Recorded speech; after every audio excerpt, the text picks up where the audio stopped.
సాధారణంగా ప్రతి మగాడి విజయం వెనక ఒక స్త్రీ ఉంటుంది అని అంటారు.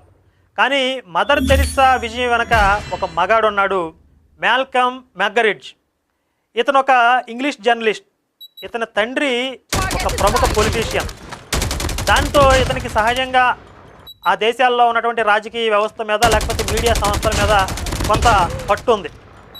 ఇతనే ఈ మదర్ తెరిస్సాని బాగా ప్రాచుర్యంలోకి తీసుకొచ్చాడు.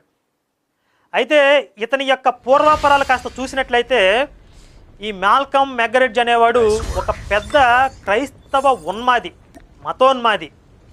ఎంత ఉన్మాదం ఉంది అంటే వాళ్ళు హిట్లరు 60 లక్షల మంది యూదుల్ని సంహరించడం సరైన చర్య, అందులో ఏం తప్పు లేదు అని చెప్పి ఇతను సమర్థించాడు.